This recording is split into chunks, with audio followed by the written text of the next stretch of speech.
नमस्कार। ज्योतिषीय श्रृंखला की इस कड़ी में आपका हार्दिक स्वागत है।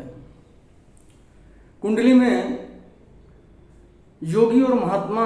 होने से संबंधित कौन कौन से योग निर्मित होते हैं, आइए उनका हम अध्ययन करते हैं।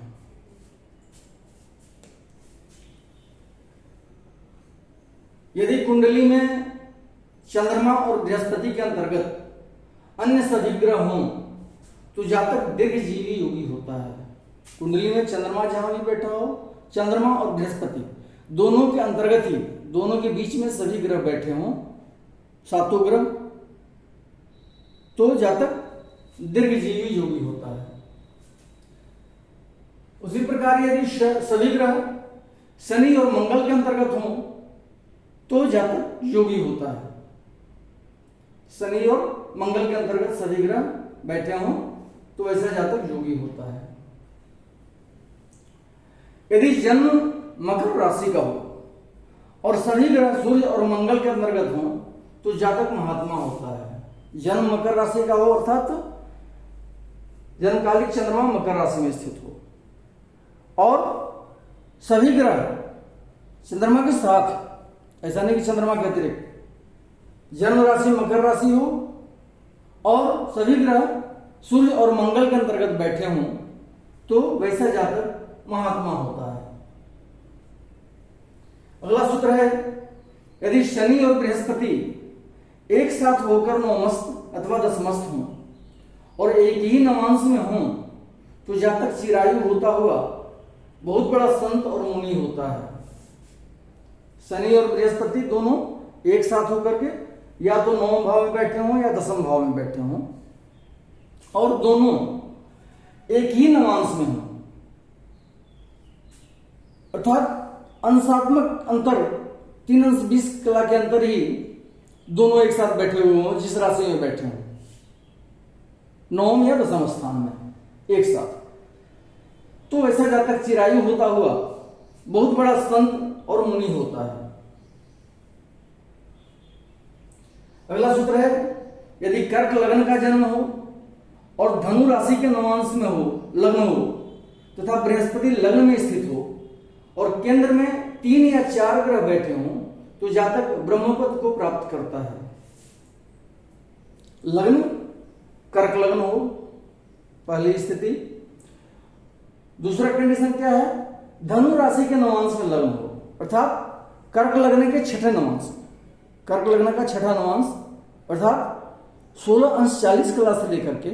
20 अंश तक कर्क लग्न में लग्न हो, अर्थात लग्न स्पष्ट कर्क लग्न में, कर्क राशि में 16 अंश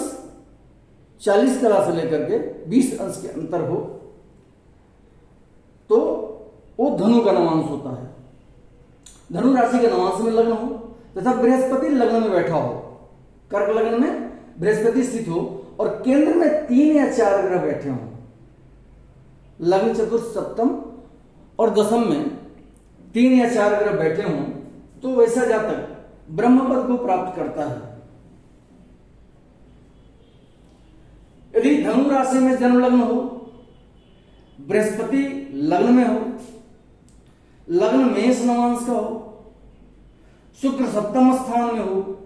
और चंद्रमा कन्या राशिगत हो तो जातक परम पद प्राप्त करता है। इसमें जितने कंडीशंस हैं इसको बारी बारी से देखते हैं हम। धनु राशि में जन्म लग्न हो, जन्म लग्न धनु राशि का हो। दूसरी स्थिति क्या है कि बृहस्पति लग्न में बैठा हो, धनु राशि में लग्न में बृहस्पति बैठा हो, लग्न मेष नवांश का हो, अर्थात धनु राशि में लग्न मेष नवांश का कब होगा, जब धनु राशि में 0 अंश से लेकर के 3 अंश 20 कला के अंतर ही हो, अर्थात पहले ही अंश में, पहले ही पार्ट में, नवांश के पहले पार्ट में धनु राशि लग्न में स्थित हो, लग्न स्पष्ट, धनु राशि के 0 अंश से लेकर के 3 अंश 20 कला के अंतर्गत हो तो लग्न मेष नवांश में होगा। क्या कहा जा रहा है कि लग्न मेष नवांश का हो, शुक्र सप्तम स्थान में हो, अर्थात शुक्र सप्तम भाव में मिथुन राशि में होकर के बैठा हो और चंद्रमा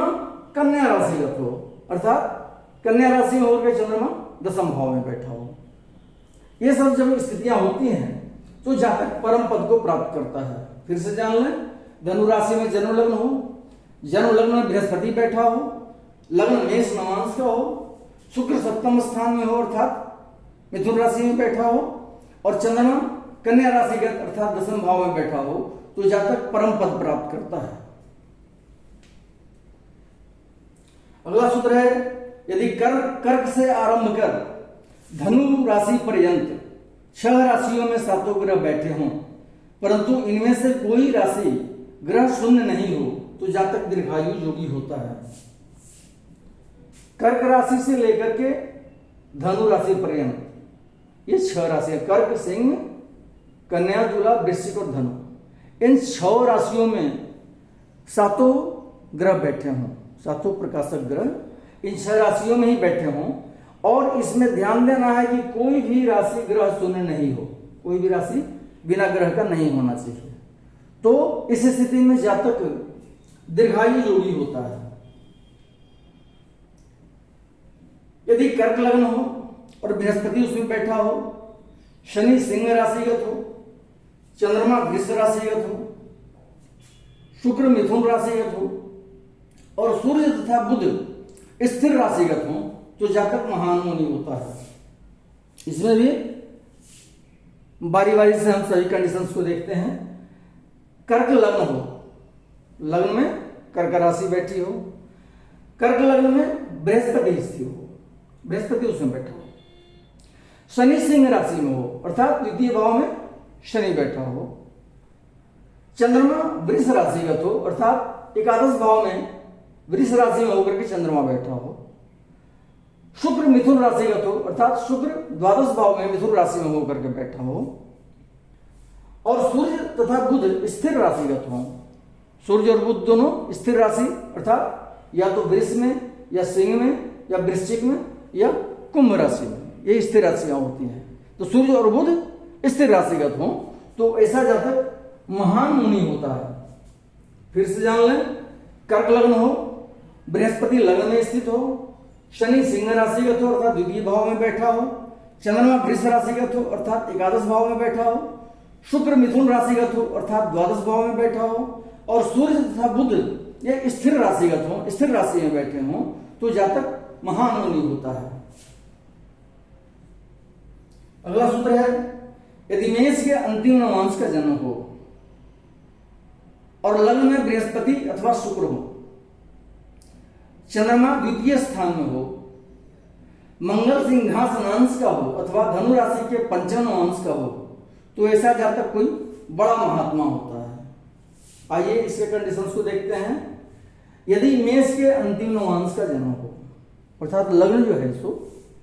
मेष के अंतिम नवांश में हो, अर्थात मेष का अंतिम नवांश अर्थात धनु का नवांश, लग्न स्पष्ट में मेष राशि के अंतिम 26 अंश 40 कला से लेकर के 30 डिग्री के अंतर्गत लग्न हो अर्थात